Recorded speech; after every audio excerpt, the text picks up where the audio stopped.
Doctor साहब, आज पाद शून्यता को ले रहा हूँ। पाद शून्यता क्या है, इस पर हम लोग चर्चा करेंगे। पाद शून्यता शरीर में कहीं कोई गड़बड़ी का, किसी असंतुलन का संकेत है। हम अगर प्रकृति की ओर देखते हैं, अपने शरीर की प्रकृति को देखते हैं, तो हमारा शरीर संवाद करता है। हम उठते हैं, चलते हैं, फिरते हैं, कुछ भी करते हैं, सोते जाते खाते, तो जीभ कट गई। तो जीभ अंदर से आवाज लगा रही है कि हम कट गए हैं, सावधानी पूर्वक मतलब कि मुंह को चलाइए। उसी प्रकार से हम चलते फिरते हैं। चलते फिरने में भी ये होता है कि हमारे पैर हमें बताते हैं कि कांटा लग गया है, तुम्हारा जूता हमें काट रहा है, एक जूता है फिस गया है, या पैर टेढ़ा पड़ रहा है, एक जूता परेशान कर रहा है, वो आवाज लगा रहा है, लेकिन हम उसकी अनसुनी करते रहते हैं। पाद शून्यता की बात आ रही है तो शरीर हमसे संवाद करता है। उसी प्रकार से पाद शून्यता की बात आती है। हम लोग ध्यान करते हैं बैठ करके, हम हैं, दीपाली है, और भी सदस्य होते हैं, तो कई बार देखते हैं कि कुछ ज्यादा उनका पैर शून्य हो जाता है, एक समय तक ज्यादा देर तक बैठे रहते हैं। तो ये तो शून्यता हुई, पाद शून्यता हुई, झुंझुनी हुई, झंझनाहट हुई, नमडेस हुई। ये तो इसलिए हुई कि हमने बैठे रहे तो ब्लड का सर्कुलेशन नहीं ठीक तरीके से, रक्त प्रवाह कहीं बाधित हुआ, उसकी वजह से हो गई। लेकिन कई बार होता है कि नर्वस सिस्टम की वजह से भी होता है, नर्वस का प्रवाह नहीं पहुंच रहा है। कई लोगों को परमानेंट ऐसा बना रहता है कि नमनेस बनी रहती है, बराबर शून्यता बनी रहती है। उनको चलते फिरते काम सब कुछ कर रहे हैं, दूसरा कोई नहीं समझेगा, लेकिन वो व्यक्ति परेशान है, उसका पैर सोया हुआ है, वो बता रहा है कि मैं सोया हूँ, सोया हूँ, सोया हूँ। कोई संवेदना नहीं मिल रही, कोई मच्छर काटे, कोई चिकोटी ले, तो उसको कुछ पता नहीं, आभास नहीं होगा। तो या तो नर्वस सिस्टम से उसका कनेक्शन कटा हुआ है, वो बड़ा रोग में माना जाएगा। लेकिन बात रोग में आयुर्वेद कहता है कि 80 प्रकार के बात रोग हैं, 80 प्रकार के बात रोग बताए गए हैं। इसी प्रकार से उन्होंने पित्त के 40 बताए हैं और कफ के 20 प्रकार बताए हैं। और ये नहीं कहा 80 प्रकार के मतलब सिद्ध हैं, उस काल में सिद्ध हैं, आयुर्वेद के ऋषियों द्वारा सिद्ध हैं, लेकिन इससे ज्यादा भी हो सकते हैं, ये भी साथ में कह दिया गया है। तो उनमें से एक है पाद शून्यता।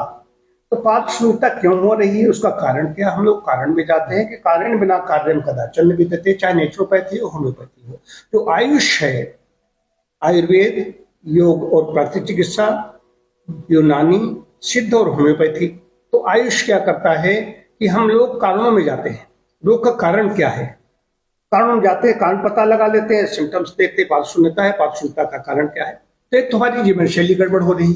जीवन शैली में हम ज्यादा तक बैठे रहते हैं, लेटे रहते हैं, और बैठे रहते हैं। उस समय जब से मोबाइल आ गया है, तो जो डिजिटल उपकरण है, चाहे मोबाइल हो या लैपटॉप या कंप्यूटर जो भी हो, उसमें ज्यादा देर तक बैठते हैं, उससे भी झंझनी होना स्वाभाविक है।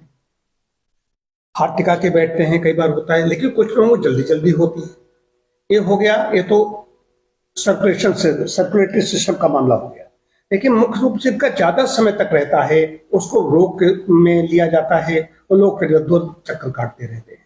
तो हमारा ये मानना है कि 3 विकार जो रुकता है, पेड़ों में जो विकार रुकता है, यहाँ पर बात रुकता है अपान वायु जिसकी बात हो रही थी। तो पाद शून्यता में क्या है, पाद में तो पाद में तो पैर शून्यता है, लेकिन पूरी टांग सोई हुई है। तो एक नर्व निकलती है लंबर रीजन से, उसमें कहीं कोई कंजेशन तो नहीं है, कोई गड़बड़ी तो नहीं है, या नर्व का प्रवाह उसमें नहीं पहुंच रहा है, कहीं कहीं वो तो कारण पता लगाना पड़ेगा। लेकिन ज्यादा ऐसे लोगों को क्या करना है, ऐसे तो चिकित्सक से संपर्क करें, लेकिन फिर भी घर में क्या कर सकते हैं? व्यायाम की कमी न होने पाए, टहलें, सूक्ष्म व्यायाम करें, आसन करें, ये करना शुरू करें। और अगर शून्यता बनी हुई है, लगातार बनी हुई है, तो आपको गर्म ठंडा कॉन्ट्रास्ट, इसमें बात कहा गया है वाटर क्योर में, जल चिकित्सा में, उस पर गर्म ठंडा कर सकते हैं। पहले गर्म पानी में पैर डाल करके बैठे, फिर ठंडे में बैठे, फिर गर्म ठंडा 3-4 बार का प्रोसीजर है। वैसे 3-1-3-1 का सिद्धांत है। 3 मिनट गर्म, 1 मिनट ठंडा, फिर 3 मिनट गर्म, 1 मिनट ठंडा, फिर तीसरी बार फिर 3 मिनट गर्म, 1 मिनट ठंडा, चौथी बार 3 मिनट गर्म और 3 मिनट ठंडा। प्रारंभ गर्म से होगा, अंत ठंडे से होगा। तो एक्शन रिएक्शन होगा इसमें। एक्शन दिया, फैलाया सिकोड़ा, फैलाया सिकोड़ा, फैलाया सिकोड़ा, इसमें कहीं नर्व में, और नर्व को बात संस्थान भी कहा गया है, बात संस्थान कहा गया है, जो हमारी सूचना का इधर उधर फैलाता है, आती जाती है, मिलती है। तो एक व्यायाम, ये कुछ ऐसे उपचार, इसमें मालिश भी है, साथ साथ में डाइट का भी ध्यान रख देना पड़ेगा। डाइट में ज्यादा से ज्यादा अल्कलाइन डाइट लेनी है, जो बात कारक है खाद्य से नहीं ग्रहण कर रहे हैं इसका बताया जाता है।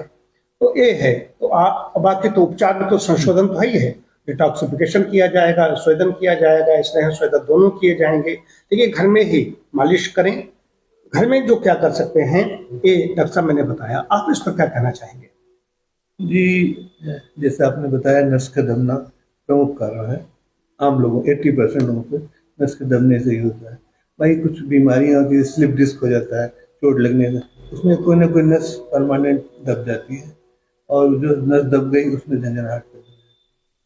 दूसरे कुछ लोगों को थायराइड जब गड़बड़ करता है, हार्मोनल डिसबैलेंस होता है, TSH खासतौर से, वो भी इसमें दिक्कत होता है। या खान पान में अल्कोहल आपका आ गया, अल्कोहल जो मेटाबॉलिज्म गड़बड़ करता है, उसकी वजह से भी पाया जाता है।